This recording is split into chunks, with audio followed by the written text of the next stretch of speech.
ఒకరోజు కుఫా జామియా మస్జిద్లో హజరత్ అలీ రజానా గారి గురించి ఒకతను అభ్యంతరకరమైన మాటలు మాట్లాడాడు. హజరత్ సయీద్ రజానా గారు ఈ మాటలు విని Abu Bakr, Umar, Usman, Ali, Talha, Zubair, Abu Ubaidah, Saad bin Abi Waqqas, Abdur Rahman bin Auf రజానా గారు ఈ 9 మంది 10 మంది స్వర్గవాసులవుతారని చెప్పబడిన వారిలోని వారు అని అన్నారు. అప్పుడు మరొక వ్యక్తి వచ్చి ఈ మాటలు విని, అయ్యా, మీరు చెప్పింది బాగానే ఉంది, కానీ ఆ 10వ స్వర్గవాసి ఎవరో చెప్పడం లేదేమిటి? ఆయన పేరు కూడా చెప్పండి అని అడిగారు. సయీద్ రజానా దానికి సమాధానం ఇవ్వకుండా మౌనంగా ఉండిపోయారు. అందుచేత అతను ఆ 10వ స్వర్గవాసి ఎవరో చెప్పి తీరాలి అని పట్టుపట్టాడు. దాంతో హజరత్ సయీద్ రజానా గారు చెప్పక తప్పలేదు. అయితే ఆ 10వ స్వర్గవాసి ఎవరు తెలుసుకోవాలి అంటే మనం వివరంలోనికి వెళ్ళిపోదాం. అస్సలాము అలైకుం వరహమతుల్లాహి వబరకాతుహు. అనంత కరుణామయుడు, అపార కృపాశీలుడు అయిన అల్లాహ్ పేరుతో ప్రారంభిస్తున్నాను. ఈరోజు మనం సయీద్ బిన్ జైద్ రజానా గారి గురించి తెలుసుకుందాం. హజరత్ సయీద్ బిన్ జైద్ రజానా గారు ఇస్లాం స్వీకరించిన ప్రప్రథమ విశ్వాసుల్లోని వారు. ఇస్లాం స్వీకరించినాటికి ఆయన వయసు 20 ఏళ్ళు. ఆయన భార్య ఫాతిమా బిన్తే ఖత్తాబ్ రజానా గారు కూడా ఇస్లాంని స్వీకరించారు. వీరిద్దరూ కలిసి ఉమర్ బిన్ ఖత్తాబ్ రజానాని కూడా ఇస్లాం పరిధిలోనికి తీసుకొచ్చారు. ఇస్లాం స్వీకరించిన తర్వాత సయీద్ బిన్ జైద్ రజానా గారు బదర్ యుద్ధంలో తప్ప దైవప్రవక్త సల్లల్లాహు అలైహి వసల్లం గారితో కలిసి అన్ని యుద్ధాల్లోనూ పాల్గొన్నారు. ఆ తర్వాత కూడా ఆయన అనేక యుద్ధాల్లోనే పాల్గొన్నారు. ముఖ్యంగా యార్ముక్ యుద్ధంలో ఆయన ప్రదర్శించిన ప్రతిభా పరాక్రమాలు ఎంతో ప్రశంసనీయమైనవి. సయీద్ బిన్ జైద్ రజానా గారు ఉమర్ ఫారూక్ రజానా గారికి బావగారు అవుతారు.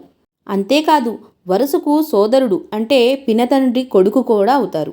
ఆయన దైవప్రవక్త సల్లల్లాహు అలైహి వసల్లం గారితో కలిసి బదర్ యుద్ధంలో తప్ప అన్ని యుద్ధాల్లోనూ పాల్గొన్నారు. బదర్ యుద్ధ సమయంలో దైవప్రవక్త సల్లల్లాహు అలైహి వసల్లం గారు ఆయనకు వేరే బాధ్యత అప్పగించారు. అందుకే సయీద్ రజానా గారు బదర్ యుద్ధంలో పాల్గొనలేకపోయారు. దైవప్రవక్త సల్లల్లాహు అలైహి వసల్లం గారు ఆయన్ని బదర్ ముజాహిద్లతో కలిపి వాళ్లతోనే బదర్ సమర సొత్తు కూడా ఆయనకి వాటా అనేది ఇవ్వడం జరిగింది. ఒకరోజు కుఫా జామియా మస్జిద్లో హజరత్ అలీ రజానా గారి గురించి ఒకతను అభ్యంతరకరమైన మాటలు మాట్లాడాడు.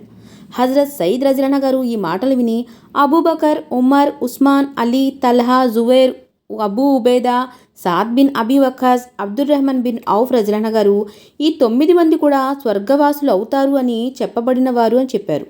అప్పుడు మరొక వ్యక్తి వచ్చి ఈ మాట విని, అయ్యా, మీరు చెప్పింది బాగానే ఉంది, కానీ ఆ తర్వాత 10వ వ్యక్తి ఎవరు అన్నది చెప్పటం లేదేంటి అని అడిగారు. దానికి సయీద్ రజానా గారు సమాధానం ఇవ్వకుండా మౌనంగా ఉండిపోయారు. అందుకే అతను మళ్ళీ 10వ వ్యక్తి ఎవరో నాకు చెప్పాల్సిందే అని పట్టుబట్టి కూర్చున్నాడు. దాంతో హజరత్ సయీద్ రజానా గారు ఇక చెప్పక తప్పలేదు. ఆ 10వ వ్యక్తిని నేనే అన్నారు. ఆ తర్వాత కొన్నాళ్లకు ఆయన మదీనా వెళ్ళిపోయారు. హజరత్ అమీరే బిన్ ముఆవియా రజానా గారి పరిపాలనా కాలంలో హజరత్ సయీద్ బిన్ జైద్ రజానా గారికి ఎదురైన ఒక సంఘటన చాలా ఖ్యాతిగాంచింది. ఒకసారి మదీనాలో అర్వా బిన్తే ఉవైస్ అనే ఒక స్త్రీ ఒక స్థలం విషయంలో హజరత్ సయీద్ రజానాపై న్యాయస్థానంలో అబద్ధపు వాయిదా వేసింది. ఆమె తన స్థానంలో కొంత భాగాన్ని హజరత్ సయీద్ రజానా గారు ఆక్రమించారని ఆరోపించింది. ఆమె ఇంతకు ముందు ఈ విషయాన్ని ప్రజల్లో తిరిగి ప్రచారం చేసింది. అందుకే గవర్నర్ మర్వాన్ నిజానిజాలు తెలుసుకోవడానికి కొంతమంది ప్రజలను హజరత్ సయీద్ రజానా దగ్గరకు పంపించారు. ఈ విషయం హజరత్ సయీద్ రజానా గారికి హృదయాన్ని తీవ్రంగా గాయపరిచింది. ఆయన వారి మాటలకు ముందు దైవప్రవక్త సల్లల్లాహు అలైహి వసల్లం గారు ప్రస్తావించిన ఈ కింది సూక్తుల్ని ఆయన ప్రస్తావించారు. ఎవరైనా ఇతరుల స్థలంలో ఒక జానెడు స్థలం ఆక్రమించుకున్న ప్రళయ దినాన దేవుడు అతని మెడలో 7 భూమండలాల కంఠపాసం వేస్తాడు అని చెప్పారు.